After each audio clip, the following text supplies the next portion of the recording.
Be honest with me for a second. Can you watch a full movie without checking your phone?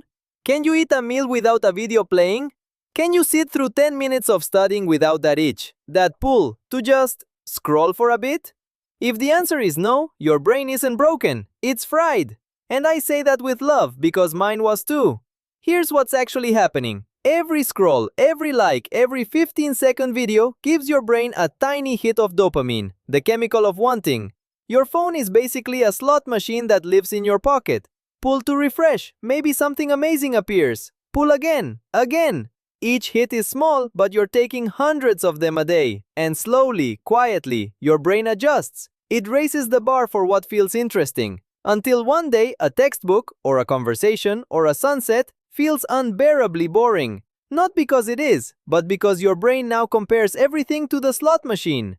That's why you can't focus, buddy. Not laziness, chemistry. The good news? This is completely reversible. In this video, I'm going to give you a realistic 7-day dopamine reset, designed for students, no monk mode, no throwing your phone in a river. And stick around till the end, because I'll also tell you exactly what happens on day 3, the day most people quit, so that you won't. Let's get into it. First, understand the goal. We are not quitting dopamine. That's impossible. You'd literally stop wanting to get out of bed. Dopamine isn't the villain. The problem is cheap dopamine, massive rewards for zero effort. Scrolling gives you the chemical payout of an achievement without achieving anything. Meanwhile, earned dopamine, finishing a task, working out, learning something, comes with effort attached. The reset has one job: lower your tolerance to cheap dopamine so that earned dopamine feels good again. We're not removing pleasure, we're repairing it. Days 1 and 2, remove the triggers. Don't rely on willpower, redesign your environment. Here's your checklist. 1. Delete the 2 apps that eat most of your time. Just for 7 days, they'll survive without you. If you truly can't delete one, log out after every use. That tiny wall of friction kills most autopilot opens. 2. Turn your phone screen to grayscale. It sounds silly, but color is candy for your brain. In black and white, the slot machine suddenly looks like a spreadsheet. 3. Kill every notification except calls and messages from real humans.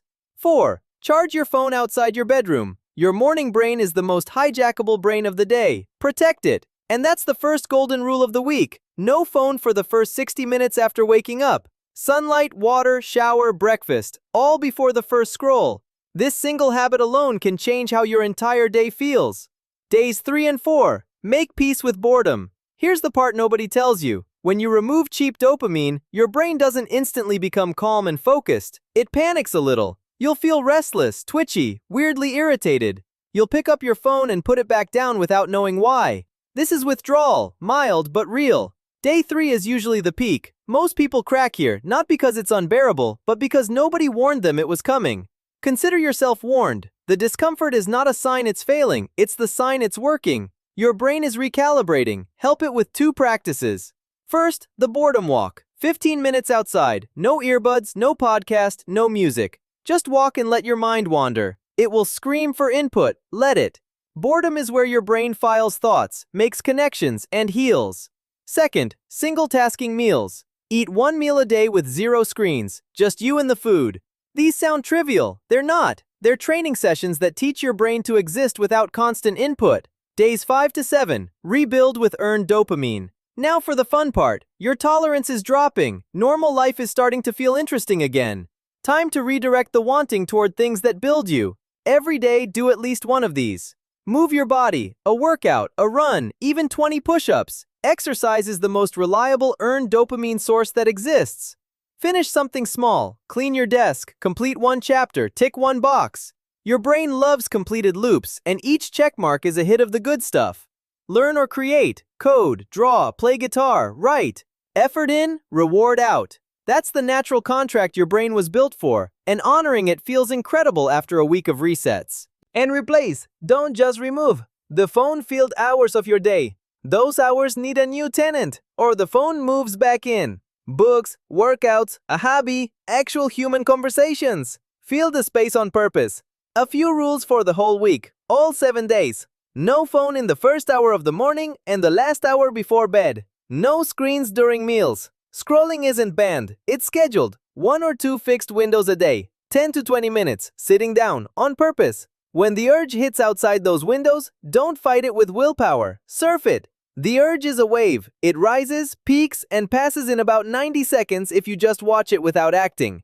Take a breath, name it, that's the itch, and let it pass. Every wave you surf makes the next one smaller. So what do you get after 7 days?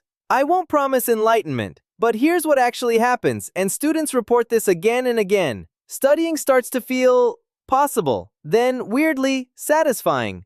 Food tastes better, music sounds better, your attention span stretches from minutes to chapters. And that low-grade background anxiety, the one you thought was just part of your personality, gets quieter. You don't become a different person. You become the person you were before the slot machine moved in. Quick recap. Days 1 and 2. Remove. Delete, grayscale, silence, phone out of the bedroom. Days 3 and 4. Endure. Boredom walks, screen-free meals, surf the urge, survive day 3. Days 5 to 7. Rebuild. Move. Finish. Create. And all week, protect your first hour and your last hour. Here's my challenge. Start Monday, 7 days. If it goes badly, your apps will welcome you back with open arms. They never left. But if it goes the way I think it will, you might not want them all back. Because here's the truth, buddy. You don't lack discipline. You've been fighting a slot machine engineered by the smartest people on Earth with a tired brain.